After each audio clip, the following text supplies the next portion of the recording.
It's the most meaningful night in sports, honoring athletes and coaches from around the country for their character and class.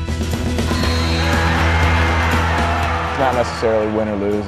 We're coaching the kids to have them grow up and be good citizens and be good people. Shining a spotlight on incredible displays of integrity and perseverance.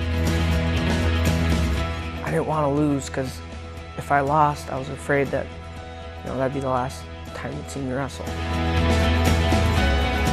Tonight, we celebrate those who set an example of sportsmanship in the tradition of Stan the Man Musial, one of baseball's greatest players and ambassadors.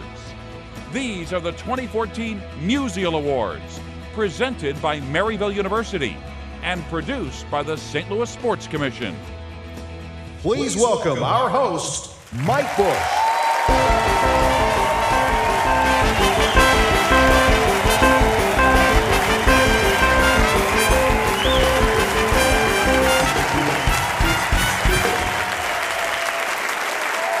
Thank you, ladies and gentlemen, and welcome to the Peabody Opera House in St. Louis for one of the great nights in sports. An event like no other in the country.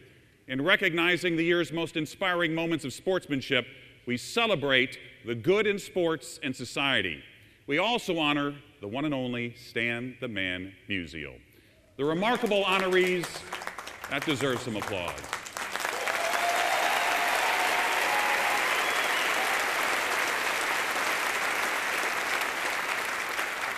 The remarkable honorees you're about to meet exemplify the character, kindness, integrity, and selflessness Stan embodied. They have lived up to the standard he set, and that's why this evening they're receiving the Musial Award for extraordinary sportsmanship. Our first honoree amazed us with his actions when he lost the championship match at the Minnesota High School Wrestling Tournament. Now, for many athletes, losing at that stage, so close to winning, would be devastating. But rather than wallow in the moment, Malik Stewart went above and beyond what it means to be gracious in defeat.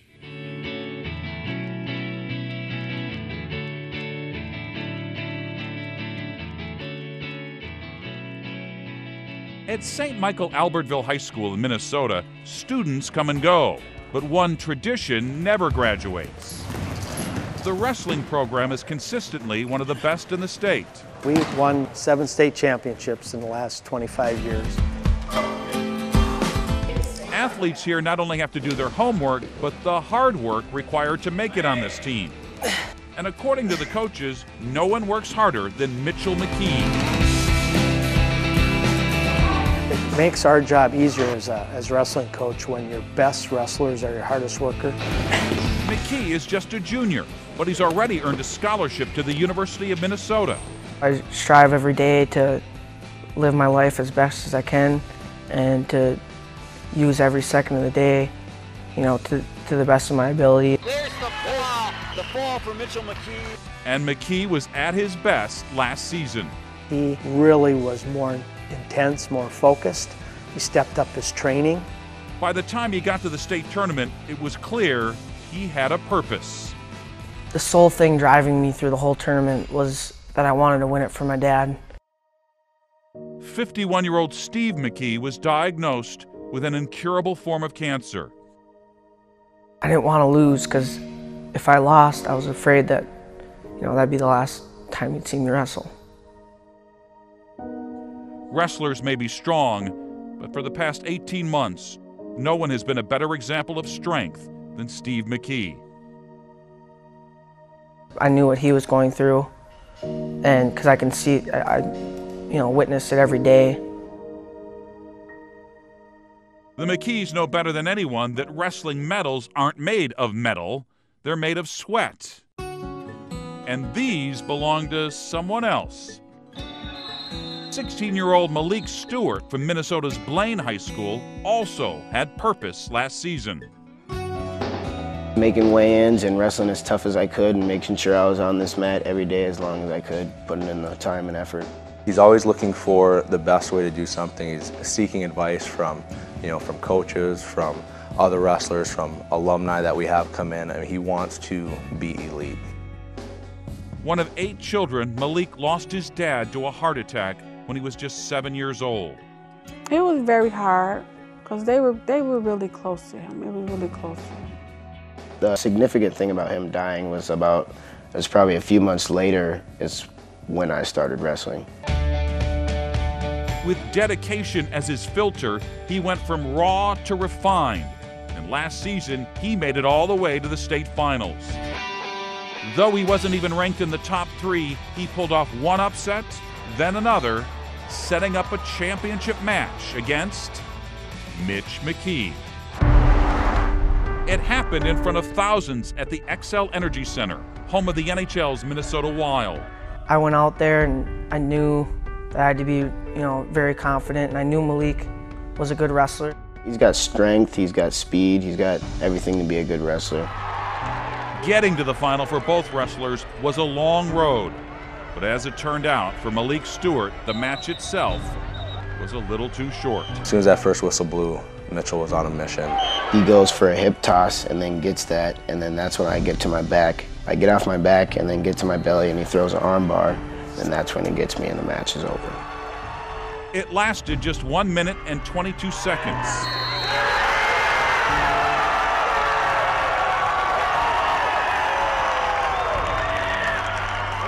For Mitch, with his dad in the stands, it was a dream come true. He got to witness all of his coaching and all of his hard work and all of his driving me to practice and all of everything he did for me, finally fall into place. It was just one of the best moments of my life. For Malik, it was disappointment to work so hard and to be so close. No one would have been surprised if he ran out of the arena. And when he took off after the match, that's what people thought he was going to do. Are his parents over there? Is he leaving? I was like, oh, I bet he feel probably a little embarrassed losing in front of all these people, and he might be on TV. But instead, after losing the biggest match of his life, Malik won the hearts of thousands. He didn't run out of the gym. He ran over to hug Mitchell's dad to tell him congratulations.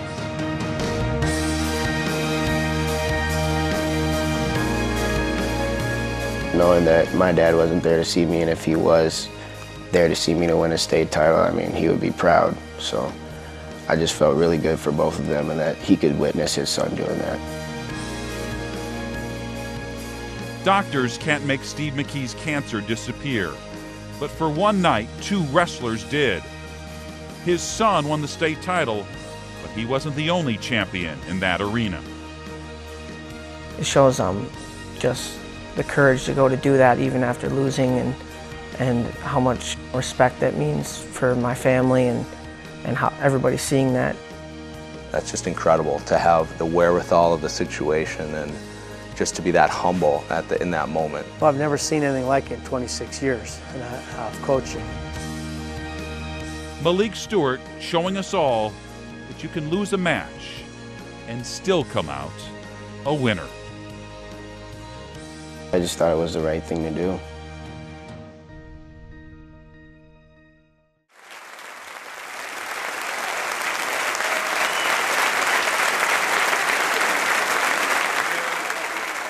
Please welcome the Minnesota High School State Wrestling Champion in the 120-pound weight class, Mitchell McKee.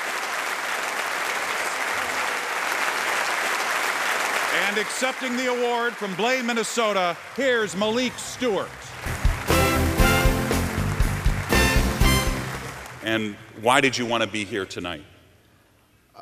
Just to show everybody that sports are not all about winning. It's about trying your best and being happy with the outcome. I think that's a pretty good message.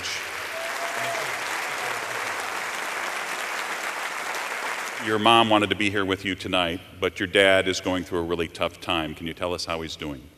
Right now he is not doing very good. They told us that we don't have much longer, but and he just wants her to be there with him. So we're just fighting through it right now. And so why did you want to be here, Mitch? To present the award to Malik because he deserves it, because he was a good sport and he was very respectful. Well, we are honored that you're here. All our best. Thank you very much for being here, and congratulations, Malik. Mitch McKee and Malik Stewart. Still to come on the 2014 Musial Awards, how a pro golfer is sleeping soundly even though his dream come true turned into a nightmare. Plus, how a middle school football team conspired for a touchdown that will touch your heart. And later, a 13-year-old who has become a role model. Little League star Monet Davis takes the stage. Maryville University is honored to be the presenting sponsor of the Musial Awards. The naming of this event after Stan the Man displays what all of America has known for many years, that sportsmanship is synonymous with St. Louis and its greatest sportsman, Stan Musial.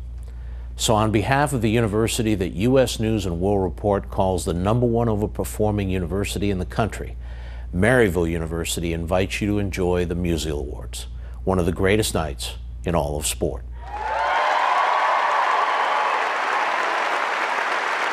So imagine being on the verge of realizing a lifelong dream.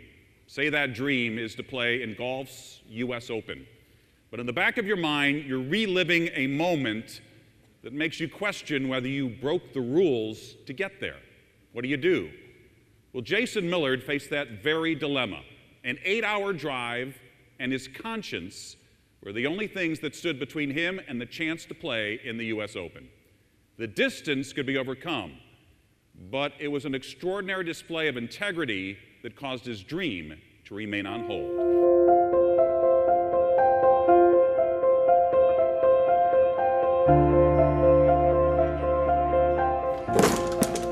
In the game of golf, if you want to accomplish anything, then practice is everything. Though he's young, just 24, Jason Millard is an old hand at this. I started playing when I was about 4 years old. Like an heirloom, the game was passed down from his dad. You know, he taught me how to play the game and the rules and all that stuff. Here's something I'm pretty proud of. Web.com tour member. And one look at Jason's trophy room, and you quickly learn he had an excellent teacher. Still, winning trophies in high school and college is a long way from winning big bucks as a pro.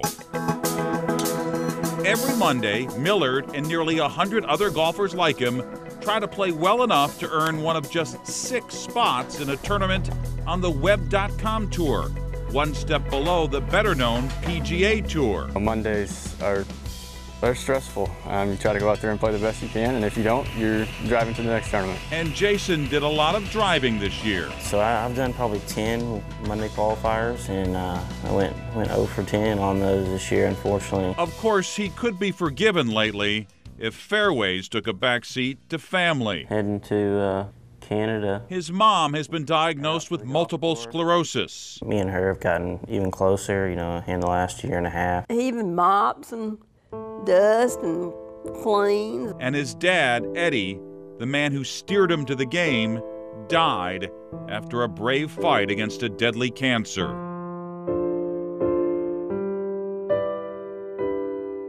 He battled leukemia for about a year, and that was pretty tough. Despite everything he was dealing with, despite the setbacks and the struggles, all of a sudden something just clicked on the course for Jason Millard. Back today, 627-yard par 5. For many golfers, the U.S. Open is the holy grail. It's not just a major championship.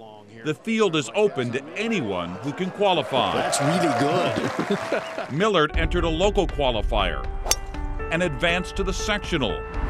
Then in the sectional, he shot a sizzling 68 in the first round and began the second round with an eagle, a par, and an eagle. It was playing some of the best golf I've ever played, for 20-something holes. By the time he reached the 27th hole, he was 8 under par, well on his way to making the U.S. Open field.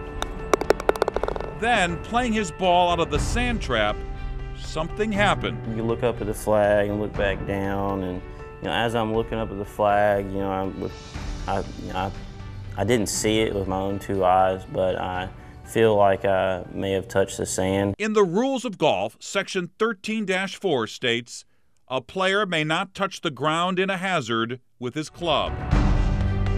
No one saw him do it, not his caddy, not his playing partner, and Millard wasn't even sure himself. I still don't know this day 100%. So he just kept playing and wound up earning a spot in the U.S. Open. But the dream come true had turned into a mental nightmare. That one shot kept playing over and over in his mind. There was something in me that I wasn't that excited because of that. You know, I wanted to be.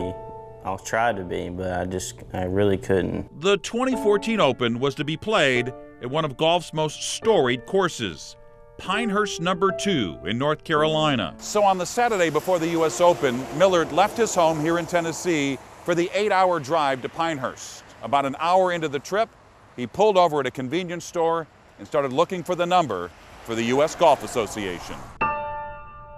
You know, I wanted to be at Pinehurst so bad, you know, with a clear conscience, but unfortunately that just wasn't happening. You know, I just told him, you know, hey, you know, I want to DQ myself.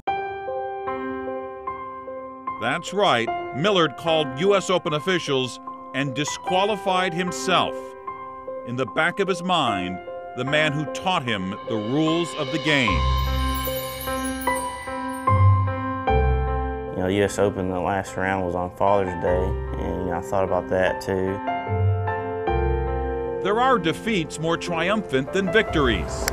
People who know Jason Millard best were not surprised with his honesty. No, not really, because he's always done the right thing, or what he felt like, you know, was the right thing to do. He's just a superb young man. I mean, he's a good influence to be around. You look up to somebody who does something like that. You know, it's just such a great moment of integrity. For Jason Millard, there will be other U.S. Opens and other opportunities to qualify. I'll never have regrets about it. One young athlete showing that while sports has many great characters, there's no better example than someone who shows great character. I mean, obviously I would love to play the U.S. Open. You live and learn and move on.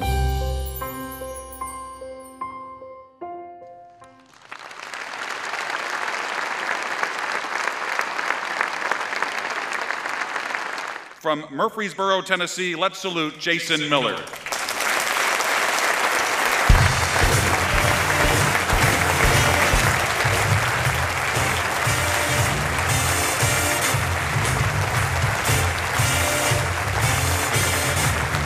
I think we all admire what you did. Did you end up watching the U.S. Open on television? It was hard to watch, but yeah, I eventually did the last day. Jason, congratulations. Thanks for being here.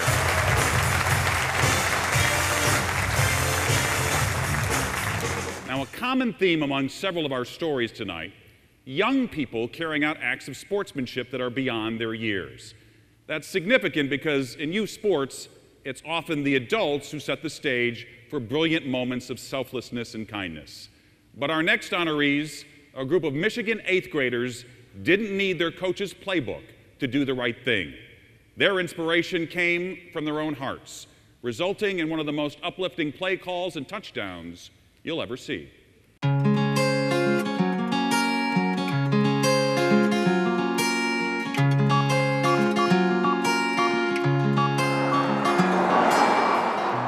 The people of Olivet think their town is one of the best-kept secrets in Michigan. But the best-kept secret in Olivet is now out. Come on, guys. Head apart. Football is a way of life here. Olivet, we're undefeated, man. Of the 1,600 people that live in town, it seems that almost every one of them either watches, trips right, coaches, or plays. It's not necessarily win or lose. We're coaching the kids to have them grow up and be good citizens and be good people. That's why Keith Orr's mom and dad thought it would be a good idea for him to join the 8th grade team last season. The structure, the hanging out with the guys, the physical activity. Keith has behavioral and learning disabilities. Inside school, he was an outsider. I would see him at school and stuff, and I didn't really ever think of him. Keith didn't know what a touchdown was, didn't know what offense or defense. I mean, he didn't know anything about football. but he was now a teammate, which opened eyes and hearts. Once he joined the team, I think he like bonded with us and like got to know us, and we got to know him. At practice, he always gave it his best, and he tried to do what we were doing, even though sometimes he couldn't do it. Keith would get into the games, but he never got the ball. That is until these 8th graders started scheming behind the coaches' backs. They had been cooking up this play on their own. Well, we thought it would just be a nice thing to do for him and just make him, feel more part of the team. It happened in the echoes of groans from the crowd. During a game, running back Sheridan Hedrick broke free with no one to stop him but himself, which is exactly what happened. He took a knee at the 1-yard line. You're like, what are you doing, Sheridan? That's not in our playbook. From the sidelines, even Keith was surprised. I thought he was being crazy. But moments later, the kids pulled Keith into the game. And then he sent in all the biggest guys and out for the line, and they just made a huge hole.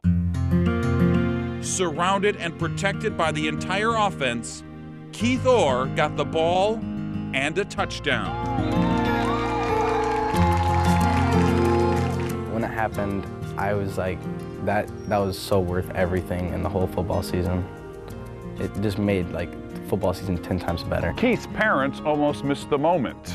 The one thing they didn't miss was the meaning. It was just so selfless of middle school kids. Middle school kids don't do stuff like that. When I tell this story, it still just kind of breaks me up. Months have passed and memories often fade, but not this one. I don't know, I just think about it a lot sometimes. It makes me rethink things and just be a better person. As for Keith, he says the touchdown changed his life. People were all excited for me, and I had more friends than ever before. In Olivet, Michigan, the secret is out. In the game of life, kindness is how we keep score. I'm gonna remember that for the rest of my life. Ladies and gentlemen, on stage to thank his classmates and teammates by presenting the Musial to the Olivet Youth Football Team, let's welcome Keith Orr. Accepting the award on behalf of the Eagles, here are Sheridan Hedrick, Nick Jungle, Gabe Moore, Justice Miller, and Parker Smith.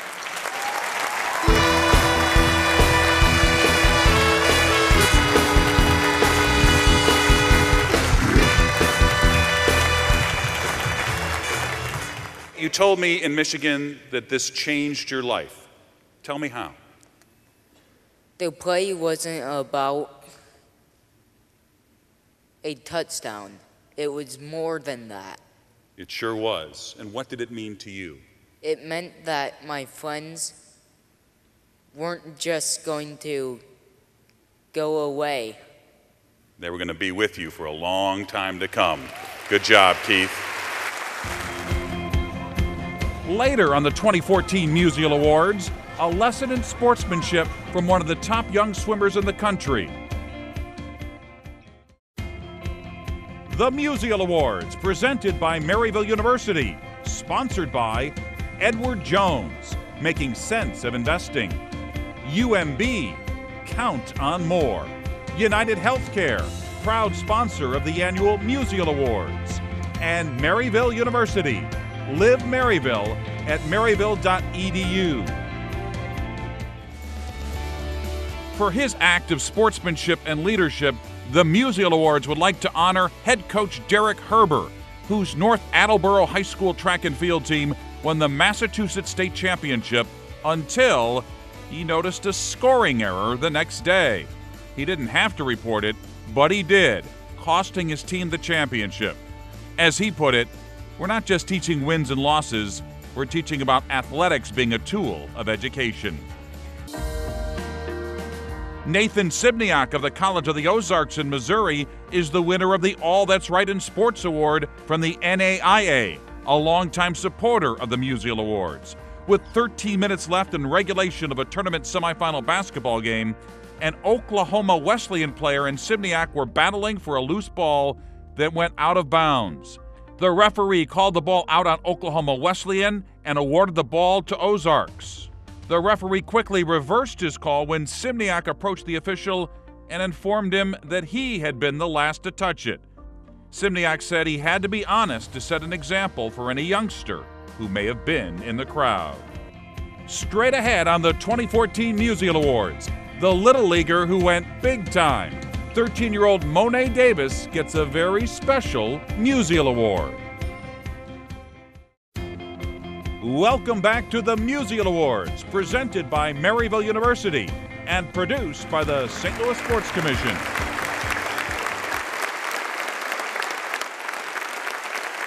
Now, this evening, we're presenting two special awards to individuals who transcend a single act of sportsmanship. Tonight's show will culminate with the presentation of the Stan Musial Lifetime Achievement Award. But first, we celebrate the winner of the Musial Award for Extraordinary Character. And what a thrill it is tonight to be able to honor one of the brightest sports stars and stories of the year. In August, Monet Davis became the first girl to earn a win and pitch a shutout in the Little League World Series.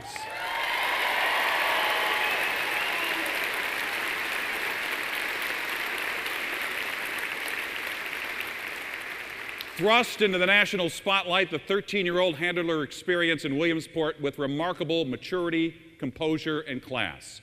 She was a trailblazer with her historic pitching accomplishments, and she became a role model, giving kids hope for all that is possible. Her poise, modesty, and excellence reflect the character attributes that Stan the Man embodied. Ladies and gentlemen, the recipient of this year's Musial Award for Extraordinary Character from Philadelphia, Monet Davis.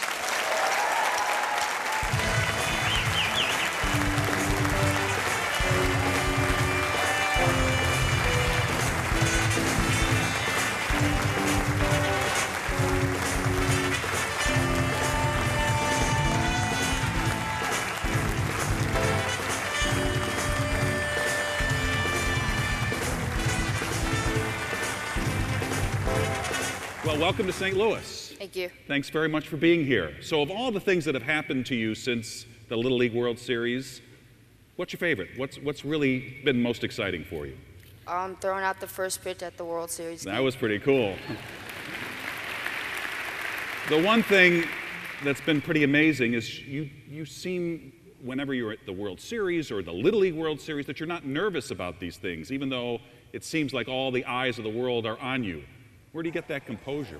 Well, I was a little nervous, but just my teammates and all the coaches and all the adults that helped me be the person I am today. So take me back to the Little League World Series. Did you have an idea when you were on national television that this spotlight was on you, that you were now becoming a role model for other girls around the country?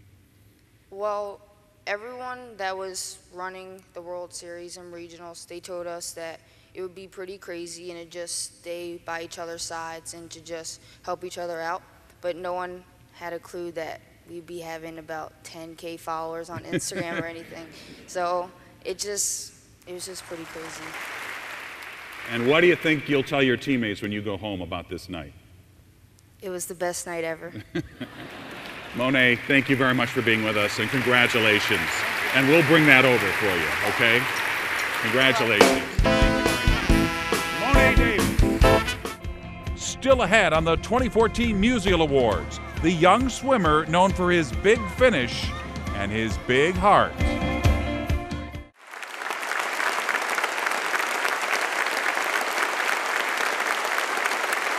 You're about to meet Josh Zukowski and Reese Branzel, two talented young swimmers from Florida. There is perhaps no finer illustration of sportsmanship than the camaraderie these two competitors share. Rivals in the pool, friends forever. That's truly what sportsmanship is all about.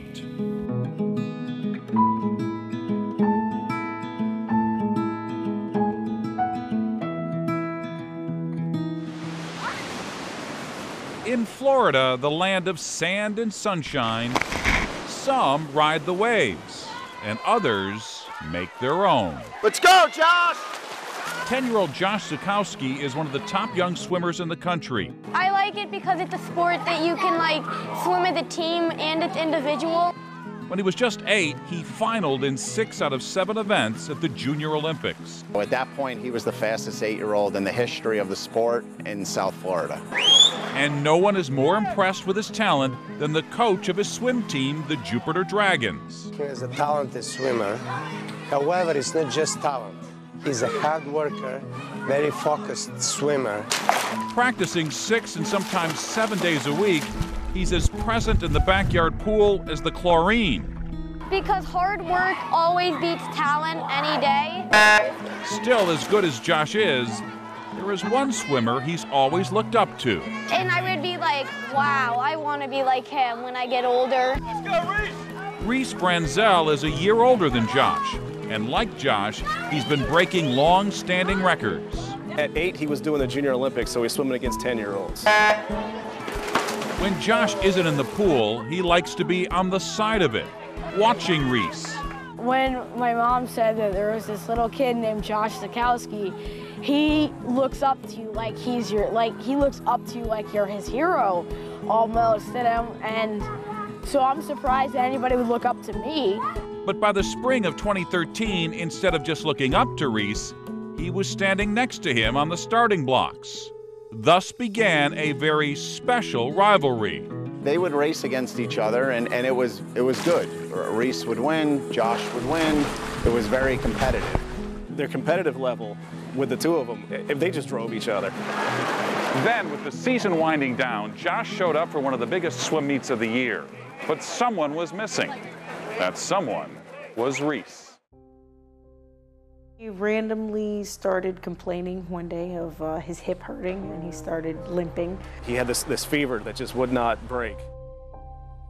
Reese had been admitted to the hospital, and he'd be there for the better part of the next 5 weeks. The diagnosis? Something called osteomyelitis, an infection of the hip. Doctors tried one antibiotic after another, and nothing seemed to work. He looked at me and he said, "Dad, am I going to die?" And you don't expect that coming from a 9-year-old, 10-year-old kid. And it like crushed me.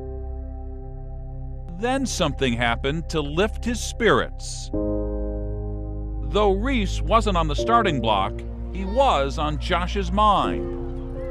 How would you feel if you were in the hospital? Would you feel bad or would you feel good?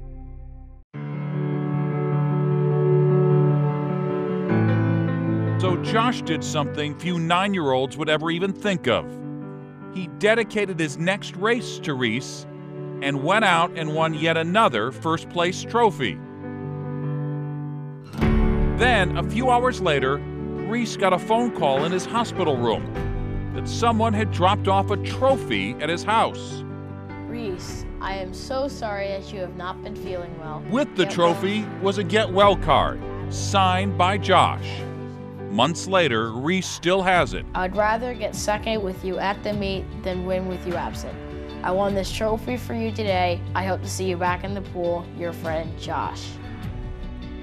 I, as a grown man on the phone, I was, choked up, tears in my eyes. I was speechless for a little while. It was unbelievable.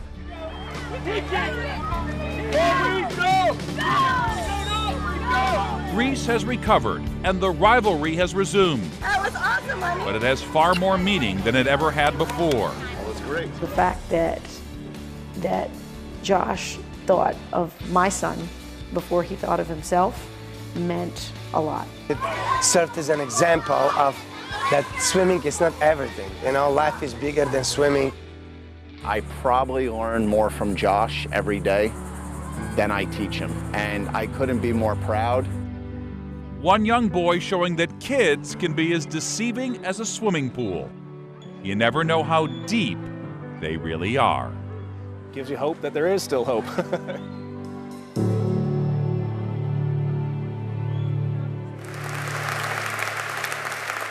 We are so happy to be joined by the two individuals you see on stage. First, making the trip from South Florida to present the Musial Award to Josh, welcome Reese Branzell.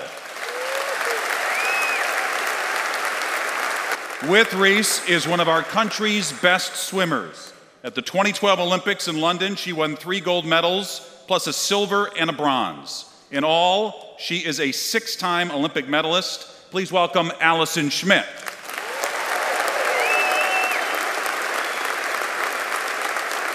Allison is here on behalf of USA Swimming, which graciously accepted our invitation to have one of its top athletes in Josh's award presentation. So let's join Allison and Reese in celebrating a great young swimmer and a very good sport. From Jupiter, Florida, Josh Zukowski.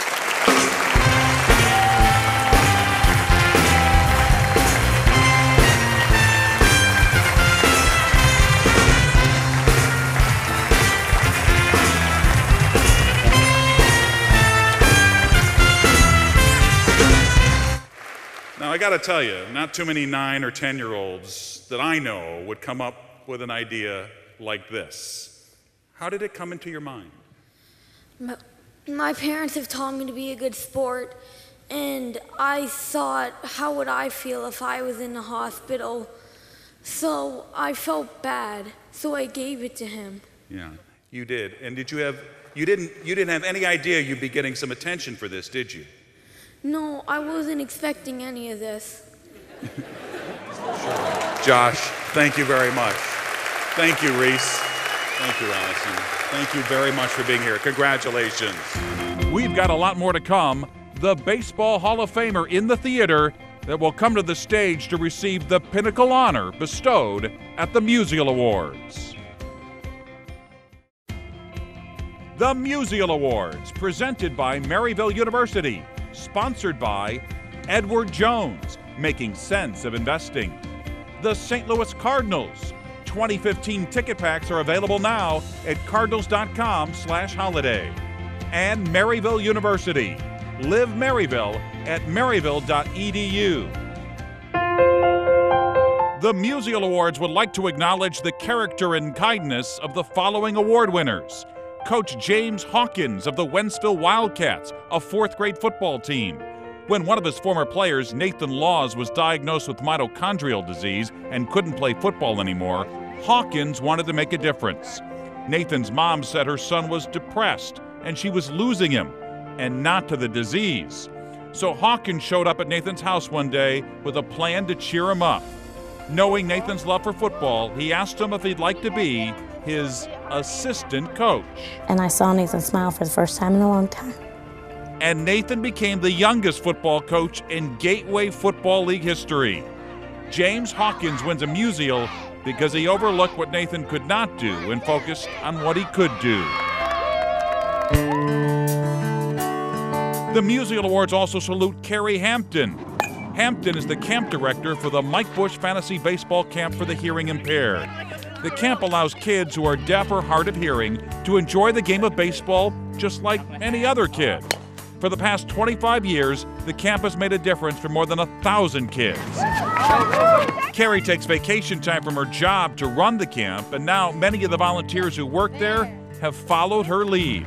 Congratulations to Carrie Hampton for helping kids who are deaf and giving them a field of dreams. And the Musial Awards also honored David Belisle, coach of the Cumberland, Rhode Island Americans, who made it all the way to the Little League World Series. After a heartbreaking loss, Coach Belisle wasn't going to let his players leave the field feeling like losers. He gave a stirring post-game speech to let his players know that no matter what the scoreboard reads, that they are winners and that he loves them all. I know my father's watching, and my wife, who was my inspiration, who's battling cancer, but my inspiration, she put this all together for me. And she brought it out in my heart. When I took these boys this summer, she brought out all that patience and to enjoy every moment with my boys. And that's what you saw in that field that day. You saw a coach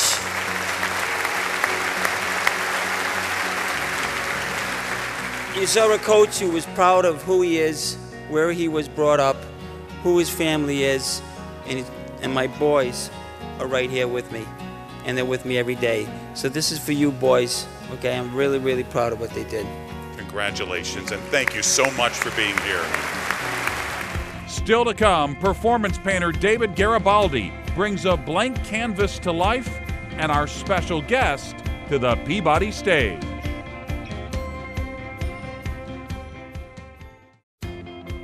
Follow the Musial Awards on Facebook, Twitter, and on the web.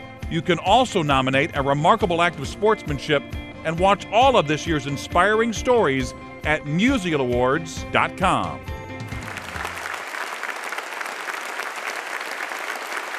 The Musial Awards have always held a special place in the heart of the Musial family, and I am honored to speak on my family's behalf. The Musial family is proud and thrilled that Joe Torre is the first ever recipient of the Stan Musial Lifetime Achievement Award. With the help of David Garibaldi and then Major League Baseball Productions, let's paint the picture of one of the most respected personalities in sports.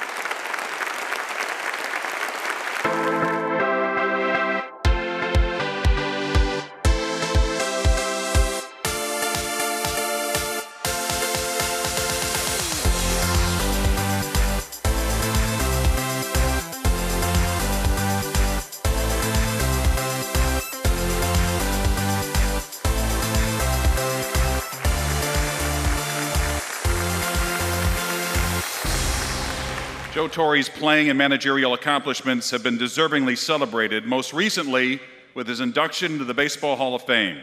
Ladies and gentlemen, the inaugural recipient of the Stan Musial Lifetime Achievement Award for Sportsmanship, Joe Torre.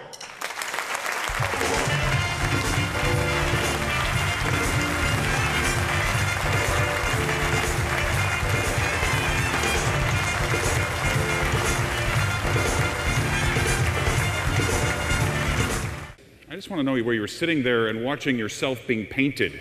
What was that like? I was just happy David didn't run out of paint when it came to my nose. Let me ask you about Stan the Man.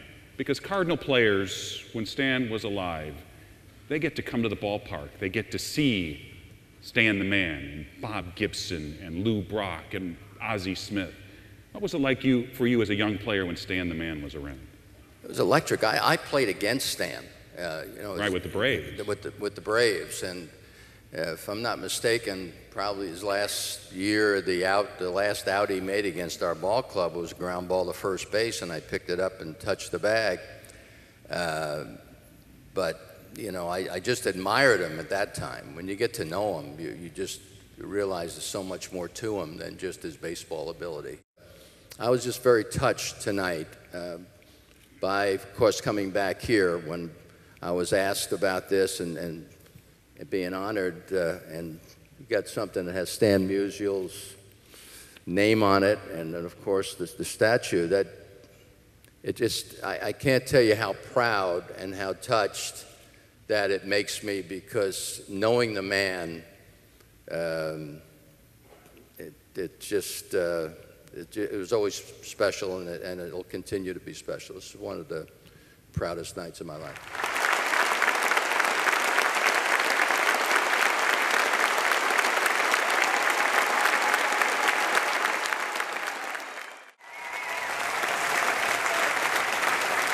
And there you have it.